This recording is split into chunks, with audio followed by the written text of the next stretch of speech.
오늘은 야고보서 강의 7번째 시간으로 야고보서 3장 13절에서 18절을 통해서 위로부터 난 지혜라는 제목으로 하나님의 말씀을 증거하도록 하겠습니다. 우리가 이제 지난 시간에 온전한 믿음에 대한 이야기를 우리가 듣게 되었죠. 야고보 사도는 온전한 믿음이라는 것은 구체적으로 드러나는 것이 뭐라고 그랬어요? 말에 실수가 없는 것이다. 그런데 문제는 인류 역사상 능히 혀를 다스릴 수 있는 사람이 없었다. 이를 통해서 야고보 사도는 참된 믿음이라는 것은 우리의 노력을 통해서 이루어지는 것이 아니라 하늘로부터 우리에게 주어진, 하나님께서 우리에게 주신, 그리스도께서 우리 가운데 성령을 통해 역사하시는 것을 통해서 이루어지는 것을 말하고 있죠. 그러면서 우리의 내면의 변화가 합당한 언어로서 나오게 되어진다. 물론 우리가 좋은 언어를 사용하기 위해서, 은혜로운 언어, 지혜로운 말을 사용하기 위해서 노력하는 것도 중요하지만, 야고보 사도는 구원 얻는 믿음이 무엇이냐라는 주제를 가지고 이야기를 했기 때문에 내면이 변화되어지고 그 내면을 통해 언어 습관, 언어의 삶이 바뀌는 것이 구원 얻는 참된 믿음의 증거다라고 표현을 했어요. 오늘 야고보 사도는 두 가지의 지혜에 대해서 이어서 말합니다. 하나는 땅 위의 지혜이고 다른 하나는 위로부터 내려온 지혜에 대해 말하고 있죠. 당시 초대교회에는 오늘날처럼 이제 목회자를 세우는 체계적인 그런 것들이 없었어요. 그러다 보니까 참된 성경 교사들도 있었지만 반대로 이제 거짓된 교사들도 많이 있었습니다. 그래서 야고보 사도는 지난 시간 이제 야고보 3장 1절을 통해 내 형제들아, 너희는 선생된 우리가 더 큰 심판을 받을 줄 알고 선생이 많이 되지 말라라고 이야기를 했죠. 다른 사람들이 선생이 되고자 또 선생으로 대접받고자 했던 그러한 시대적인 상황이 있었습니다. 참된 믿음과 관련해 야고보 사도는 오늘 본문의 참된 지혜 그리고 잘못된 지혜에 대해서 이야기를 하면서 이렇게 혼란한 시대 속에 바른 성경 교사들과 거짓 교사들을 구분할 수 있어야 한다는 이야기를 좀 하고 있는 거예요. 일부가 잘못돼요. 그러니까 일부가 잘못된 것이지 뭐 이 거짓 교사들이 전혀 다른 것들을 얘기하는 게 아니죠. 똑같은 얘기를 하다가 일부분이 잘못되었거나 아니면 때로는 이들은 하나님의 말씀은 바르게 전하지만 자기 욕심을 위한 목적으로 하나님의 말씀을 악용하는 그러한 이제 모습도 있었습니다. 사도 바울은 로마서 10장 17절 동에 그러므로 믿음은 들음에서 나며 들음은 그리스도의 말씀으로 말미암습니다. 그래서 바른 믿음을 듣는 것이 뭐예요? 바른 구원으로 이어지는 거예요. 잘못된 복음을 듣는 것은 잘못된 길로 가게 되어 있는 것입니다. 이렇게 혼란한 시대 속에 많은 사람들이 자신이 성경 교사다라고 말하면서 자신에게 배워라라고 말하는 이 세대 속에서 야고보 사도는 어떻게 구원 얻는 참된 믿음을 가질 수 있는가?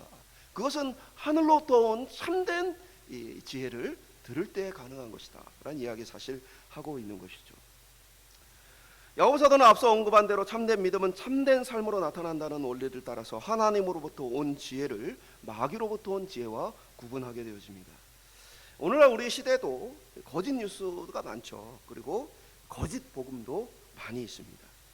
이러한 시대 속에서 우리가 어떻게 참된 진리를 구분하고 그리고 참된 복음 안에서 구원 얻는 믿음의 길을 걸어갈 수 있는가? 오늘 주의 말씀을 통해서 함께 분별할 수 있는 은혜가 있기를 주님의 이름으로 축원합니다. 첫 번째 한번 따라하겠습니다. 지혜와 총명을 자랑하는 자.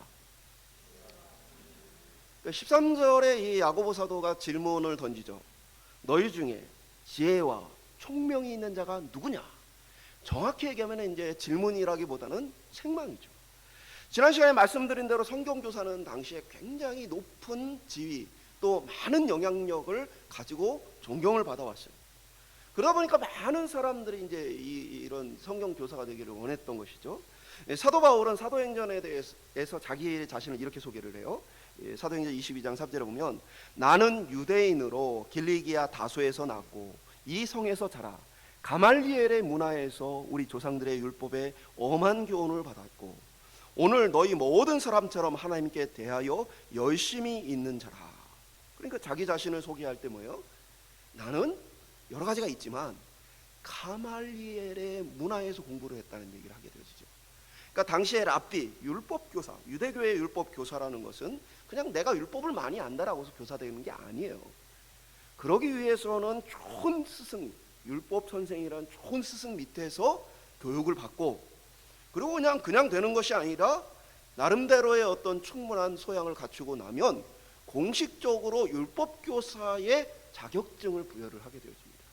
그래서 공식적으로 율법 교사로서 인정받는 그러한 이제 과정과 체계가 있었어요.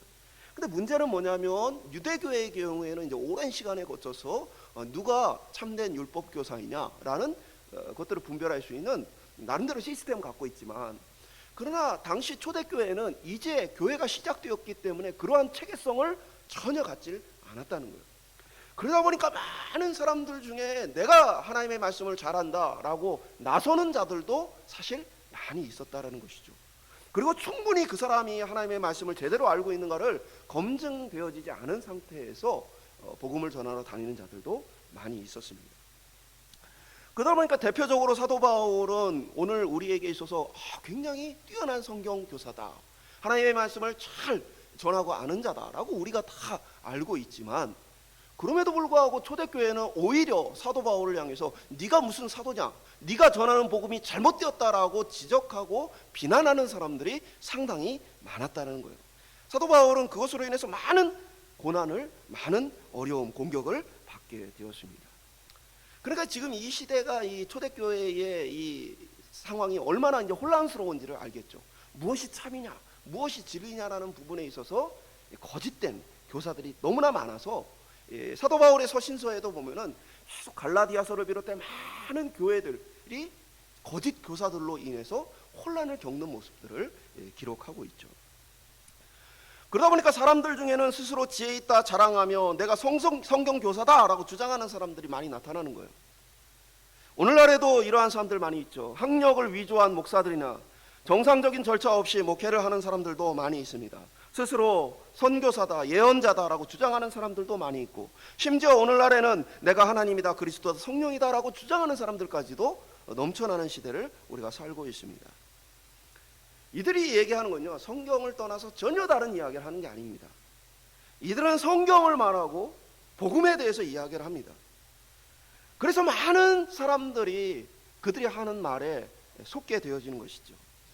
여러분, 항상 진짜 가치가 있는 것은 항상 모조품이 따라오게 되어 있는 것입니다. 가치가 없는 것을 모방하는 게 아니라 가치 있는 것을 모방하는 것은 인간의 자연스러운 현상이에요. 그러니까 뭐 어떤 분들은 얘기해요. 이단 사이비가 우리가 교회가 건강하고 교회가 충만하면 이단 사이비가 없다. 그거는 말도 안 되는 얘기입니다. 교회가 아무리 건강하고 교회가 아무리 온전해도 이단 사이비는 나오게 되어 있어요. 왜냐?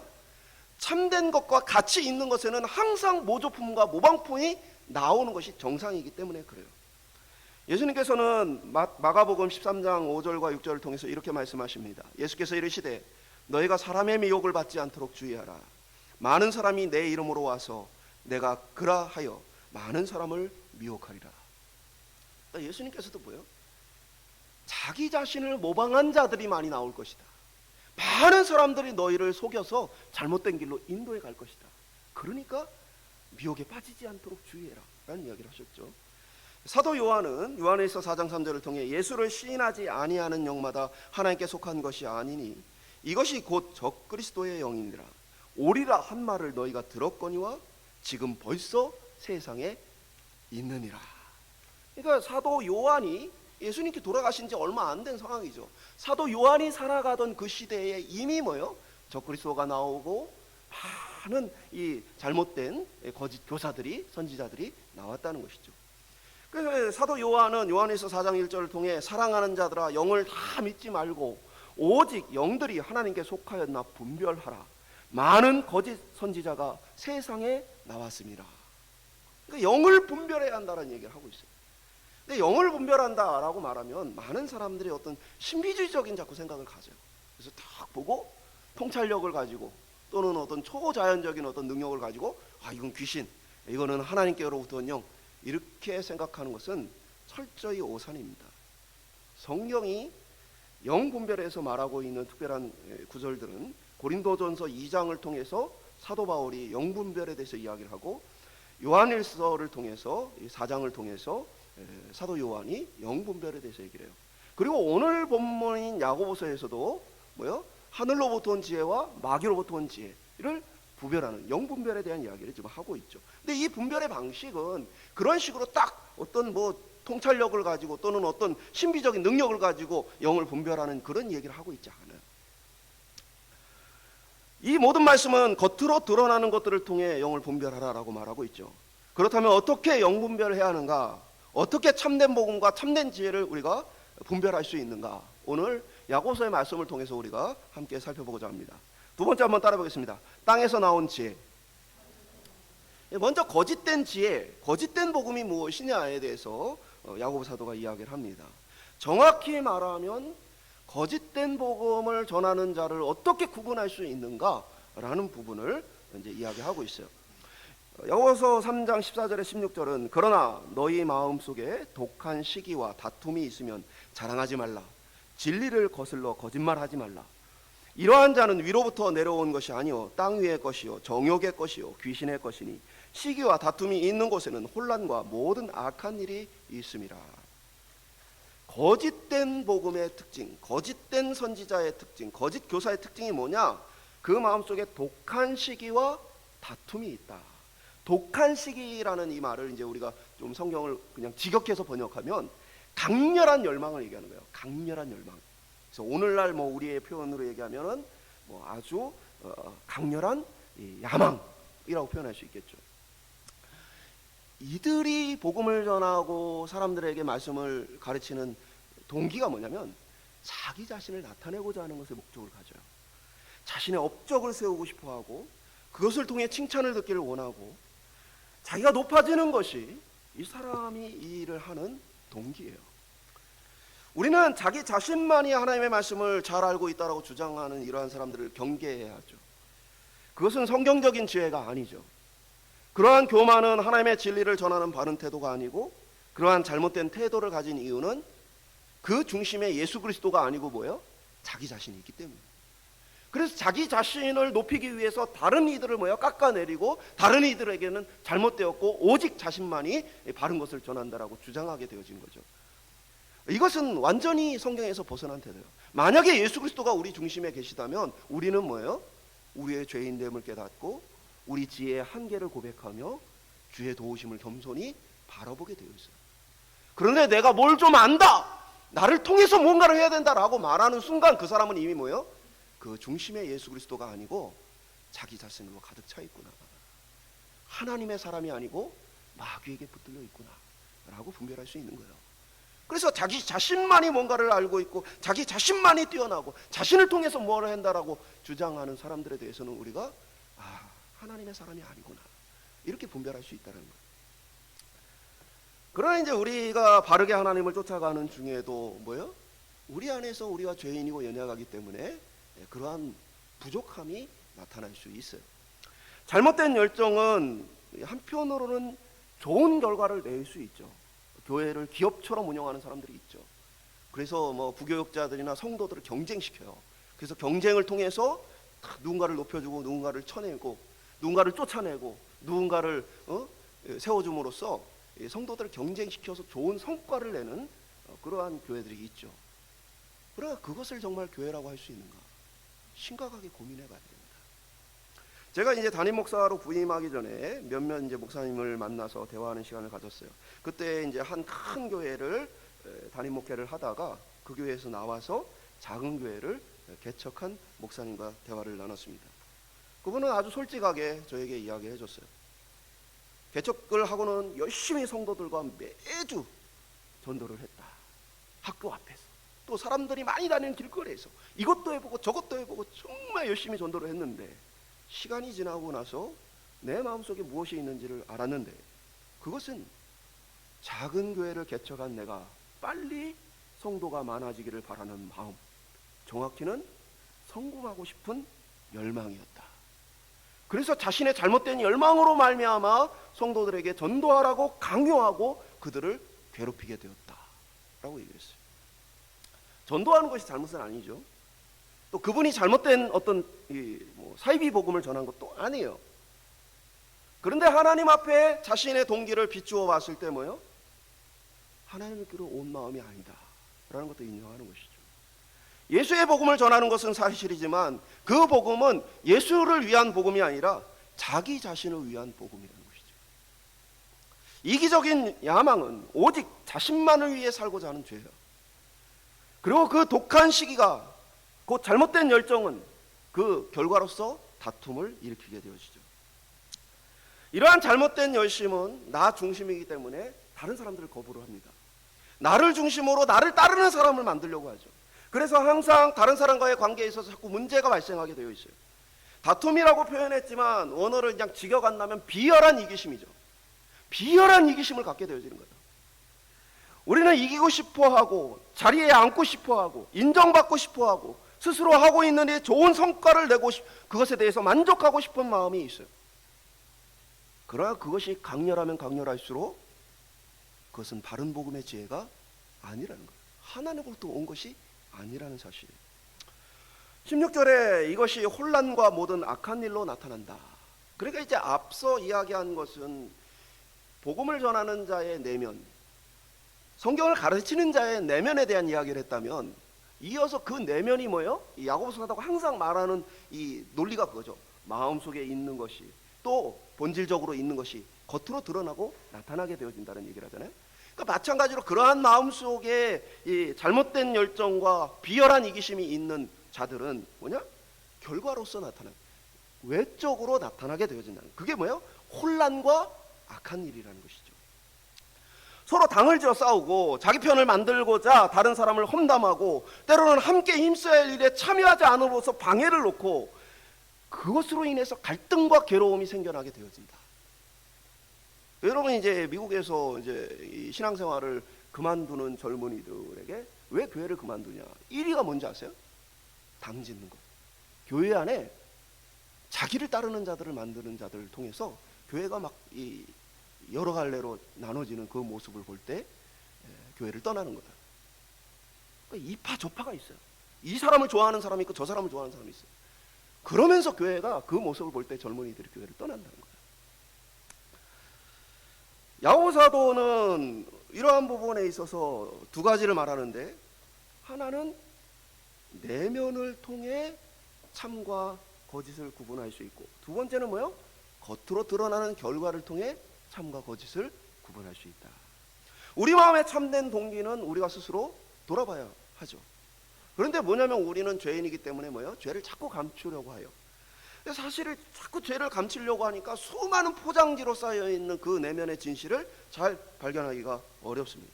양파 껍질을 까듯이 계속해서 우리 속에 진짜 동기가 무엇인지를 솔직하게 물어보는 과정을 겪어야 그나마 조금 가까이 다가가지만, 숨기기를 좋아하는 우리의 악한 본성으로 말미암아 제대로 깨닫는 것이 쉽지 않아요.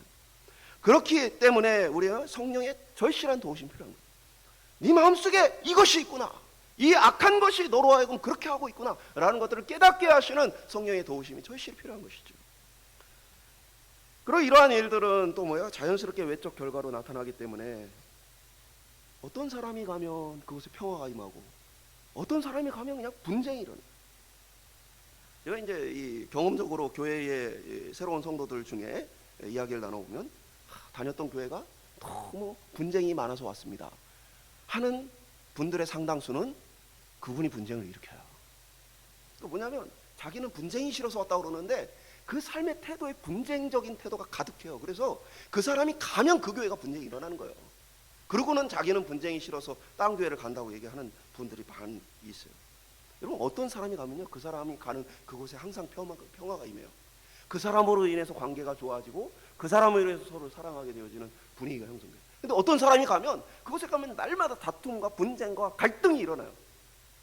날마다 사람들을 평가하고 정말 자기 편 아닌 편 사람을 가리고, 그리고 정말 자기 뜻을 따르는 사람을 모으고, 이러한 악한 일들이 벌어지게 되어지죠. 자기를 드러내기 위해서 자랑을 넘어 진리를 거슬러 거짓말을 하게 되는 데까지 나아가게 되어집니다. 내 생각과 내 뜻을 인정받기 위해서 악한 방식을 사용하게 되어지는 것이죠. 이게 초대교회에 있었던 거짓 교사들의 특징이에요. 사도 바울을 향해서 그는 사도가 아니다 라고 주장하며 그가 전하는 복음은 거짓된 것이다, 자신들은 예루살렘에서 왔고 자신들은 공적으로 인정받은 사람이며 사도 바울보다 훨씬 더 존경을 받아 마땅한 사람들이다 라고 스스로를 많은 사람들에게 나타냈어요. 그들은 나름대로 복음을 전하기 위해서 여러 가지 위험을 겪어가며 먼 곳까지 왔던 사람입니다. 그러나 그들은 하나님의 일을 한 것이 아니고 마귀의 일을 하고 있었던 것이죠. 내 뜻을 굽히고 때로는 내 잘못을 인정하고 정말 참되고 유익한 것이 무엇인지를 돌아보지 않는다면 우리는 쉽게 마귀 손에 붙들려서 이렇게 잘못 쓰임 받을 수 있어요. 베드로 사도 역시도 예수님 곁에 예수님의 위에 있었지만 뭐요? 예수님 십자가 지신다고 그러니까 그러지 마십시오 할 때 예수님 뭐요? 사단아 내 뒤로 물러가라 라고 말씀하시죠. 그래서 자기 자신을 자랑하고 높이는 사람은 우리가 항상 경계해야 됩니다. 내가 무엇이 되겠다, 무엇을 이루겠다라는 마음이 너무 강렬한 사람도 우리가 경계해야 돼요. 우리는요 하나님의 부르심을 따라 살아가는 사람입니다. 나를 부르신 그 속에서 하나님께 충성하는 거예요. 내가 무엇이 되고 내가 무엇을 이루느냐는 내 삶에 그렇게 중요한 영역이 아닙니다. 만약에 내가 무엇을 이루고 무엇이 되겠다라는 마음이 강렬해지면 그것이 우상이 되어지고 그것이 마귀에게 쓰임받는 도구가 되어지는 거예요. 목회자들 사이에 서로 이 대화를 나눌 때 이런 대화를 나눠요. 건강한 교회를 하겠다는 우상, 좋은 목사가 되겠다는 우상에 사로잡히지 말자. 그러니까 마음의 목적은 뭐예요? 내가 좋은 건강한 교회가 되게 해야 되겠다. 내가 정말 도덕적으로 또 여러 면에서 정말 목사로서 좋은 목사가 되어야 되겠다. 그 열망이 강렬하면 뭐예요? 그게 우상이 되어버리는 거예요. 스스로가 중심이 되어지고 그것은 야고보 사도가 말하는 세상의 지혜이고 정욕으로 인한 것이고 귀신으로부터 나온 것이다 라고 말하는 거예요. 귀신으로부터 나왔다는 것은 그 배후에 뭐예요? 사탄이 있다는 얘기예요. 사탄은 항상 뭐예요? 말도 안 되는 걸로 우리를 유혹하는 경우보다는 그리스도인들에게 성경을 통해 하나님의 뜻을 통해 아주 우리가 넘어갈 만큼 설득력을 가지고 우리를 유혹할 때가 많아요. 예수님이 시험하고 넘어뜨릴 때에도 합리적인 이유를 들어가며 성경의 말씀을 인용해가며 그렇게 예수님을 넘어뜨리려고 하죠. 우리는 그 모든 우리 안에 있는 지혜 또 우리가 듣는 지혜가 정말 하나님과 우리의 관계를 더 풍성하게 하는 것이냐, 정말 우리가 다른 형제 자매와의 관계를 더 풍성하고 아름답게 하는 것이냐, 그것을 바라봐야 돼요. 만약에 그렇지 않다면 하나님과의 관계가 멀어지고 또 다른 형제 자매의 관계가 멀어지게 하는 것들이라면 그것은 하나님께로부터 난 게 아니에요. 그것은 하나님께로 나온 것이 아니라 마귀로부터 나온 지혜이죠. 이 말은 구원에 합당하지 않은 지혜이고 우리가 그것을 추구하고 따라갈 때 우리가 그 구원에 대한 소망을 발견할 수 없다는 얘기를 하고 있는 거예요. 그러한 지혜에 귀를 기울이면 안 된다고 말하는 것이죠. 그렇다면 하나님께로부터 나온 지혜는 어떤 걸까요? 마지막으로 따라하겠습니다. 위로부터 나온 지혜. 17절과 18절은 오직 위로부터 난 지혜는 첫째 성결하고 다음에 화평하고 관용하고 양순하며 긍휼과 선한 열매가 가득하고 편견과 거짓이 없나니 화평하게 하는 자들은 화평으로 심어 의의 열매를 거두느니라. 그래서 앞에 이제 17절에는 뭐요? 성품에 대한 내면에 대한 이야기를 주로 하고 있어요. 그러니까 여러분 이게 17절과 18절에 보면 화평이라는 단어가 둘 다 나오는데 원어를 보면 17절에 나와 있는 단어는 형용사고 18절에 나온 단어는 지금의 상황을 얘기하는 단어로서 달라요. 같은 어원이지만 형식이 달라요. 그러니까 17절은 뭐냐면 하나님으로부터 나온 지혜는 우리로 하여금 뭐예요? 하나님의 성품을 담게 한다는 거예요. 그리스도의 성품을 담게 한다는 것입니다. 그것이 뭐예요? 13절에는 온유함이라고 표현했고 17절에는 성결, 화평, 관용, 양순, 긍휼, 선한 열매, 편견과 거짓이 없는 그러한 것들로 우리의 내면에 나타난다는 것이죠. 그리고 18절을 통해서 뭐예요? 겉으로 나타나는 것은 서로의 관계가 뭐예요? 화목한 것, 평화로운 것으로 나타나게 되어진다. 성결이라는 것은 도덕적으로 영적으로 우리가 성실해야 하는 것을 이야기하고요. 화평이라는 것은 경쟁하지 않고 다투지 않고 그 마음을 평화로운 마음을 갖는 거예요. 관용이라는 것은 자기 권리만을 주장하지 않고 다른 이들의 것에 대해서 친절하게 배려하는 것입니다. 양순이라는 것은 순종하는 것이죠. 긍휼이라는 것은 불쌍히 여기는 것입니다. 이러한 마음의 태도는 자연스럽게 뭐예요? 우리에게 선한 결과를 갖고 와요. 선한 열매가 가득하여 편견과 거짓이 없어짐으로 성도와 성도 사이에 뭐가 임해요? 화평이 임해요. 마귀에게 나온 지혜는 뭐예요? 혼란을 일으키고, 하나님으로부터 나온 지혜는 뭐예요? 화평을 이루게 되어집니다. 이거 자연스러운 원리예요. 내가 중심이 될 때는 분쟁이 일어날 수밖에 없죠.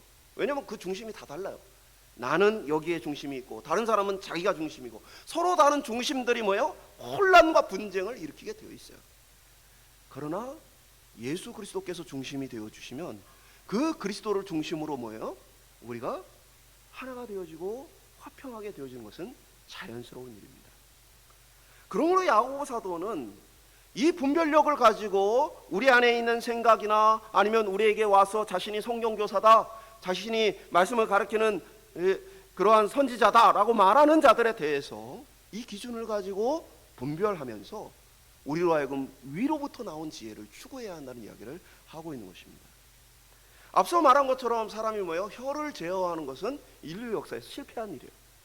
인간은 스스로의 노력으로 혀를 제어할 수 없어요. 그래서 이어지는 오늘의 본문에서 뭘 얘기하는 거예요? 위로부터 난 지혜를 추구하라는 것이죠. 자신의 노력과 자신의 힘으로서 그것을 얻으려 하지 말고, 구원 얻는 온전한 믿음이라는 것은 하나님께로부터 나온 지혜고, 그 지혜를 따라갈 때에 그 안에 뭐예요? 믿음이 생겨나는 거예요. 바른 믿음, 온전한 믿음이 생겨남을 오늘 이야기하고 있는 것이죠. 거짓된 속이는 이 땅의 지혜를 분별하여서 우리 안에 하나님께서 주신 지혜를 추구하라고 야고보 사도는 우리에게 영적 분별에 대해서 말하는 거예요. 그리고 이 영적 분별이란 건 다른 사람만을 대상으로 하는 게 아니죠. 오늘 본문처럼 선생 되려는 자, 선생이라 주장하며 자기를 자랑하고 자기 지혜를 나타내는 자들도 우리가 분별해야 되겠지만, 그러나 동시에 뭡니까? 우리 자신의 내면도 돌아봐야 되겠죠. 나는 굴복할 준비가 되어 있는가? 나는 내 뜻대로 하고자 하는 마음이 있는 것은 아닌가? 나를 드러내기 위해서, 내가 인정받기 위해서 그렇게 하고 있는 것은 아닌가? 돌아봐야 해요. 예수님께서 우리에게 보여주신 지혜는 하나님께 날마다 굴복하는 지혜의 모습이죠. 십자가를 지시기 전 겟세마네의 기도에 보면 누가복음 22장 42절에 이르시되 아버지여, 만일 아버지의 뜻이거든 이 잔을 내게서 옮기시옵소서. 그러나 내 원대로 마시고 아버지의 원대로 되기를 원하나이다 하시니. 예수님의 이 지혜는 뭐예요? 나를 중심으로 하지 않고 하나님을 중심으로 하셨어요. 그래서 하나님의 뜻대로 내가 복종하고 굴복하기를 뭐예요? 결정하신 것이죠. 많은 사람들이 예수님을 향해서 십자가에서 조롱합니다. 너 스스로를 구원해봐라, 너 자신이나 구원해봐라 라고 조롱할 때, 예수님이 자신의 능력을 가지고 얼마나 자신의 능력이 있는지를 보여주고 나타내는 것이 아니라 뭐예요? 하나님의 뜻에 복종하고 순종함으로써 하나님을 중심으로 십자가를 묵묵히 담당하셨죠. 예수의 영, 그것은 바로 우리를 그 예수의 길을 따라가게 하는 것이에요. 그렇기 때문에 오늘 우리로 하여금 우리 안에 뭔가를 이루고 싶고 뭐가 되고 싶고 뭔가를 성취하고 싶은 마음이 너무나 크면 그것이 우상이 되어서 마귀에게 이끌리게 되어진다는 사실이에요. 오늘 저와 여러분이 다른 이들을 향해 또 우리 자신을 향해 이 야고보 사도의 영을 분별하라는 이 기준을 가지고 지혜롭게 분별함으로 하나님의 지혜를 추구할 수 있는 저와 여러분 될 수 있기를 주님으로 축원합니다. 말씀 맺도록 하겠습니다. 야고보 사도는 자신의 지혜를 자랑하는 자들이 누구냐라고 묻죠. 참된 진리는 항상 그것에 대한 모방이 일어나게 되어 있어요. 하늘로부터 온 지혜 역시도 마귀가 그 하나님의 지혜를 모방하여서 많은 성도들을 정욕으로 그리고 하나님이 기뻐하시지 않는 길로 이끌어가고자 합니다. 이러한 영을 분별하는 것은 이상한 방식으로 분별하는 것이 아니에요.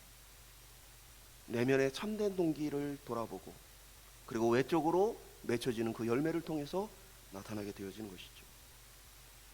우리는 죄인이고 마귀는 그러한 우리를 죄로 유혹하여 넘어뜨리고자 하는 일을 계속해서 합니다. 이러한 마귀의 일은 세상에는 많이 있지만 세상뿐 아니라 교회 안에도 많이 있습니다. 그렇기 때문에 우리는 악한 지혜로부터 우리 자신을 돌아봐야 하는 것이죠. 잘못된 지혜에서는 외부뿐 아니라 우리의 내면도 돌아봐야, 다른 사람뿐 아니라 내 자신 안에 있는 진짜 동기가 정말 하나님께로부터 온 것인가, 아니면 정말 사단으로부터 온 것인가 분별할 수 있어야 하는 것이죠. 우리의 노력이 아니라 하늘로부터 온 지혜가 우리를 온전한 믿음으로 이끌고 온전한 구원으로 이끈다는 사실이에요. 그렇기 때문에 오늘 우리는 날마다 우리의 삶 속에 두 가지 지혜가 우리 속에 경쟁합니다. 저와 여러분이 분별력을 가지고 회개하고 주의 도우심을 간구하면서 위로부터 온 지혜를 추구함으로 구원의 길을 걸어갈 수 있게 소망합니다. 속지 않는 것도 중요하지만 내 자신이 바른 길을 걸어갈 수 있도록 우리 자신도 함께 돌볼 수 있기를 주님의 이름으로 축복합니다.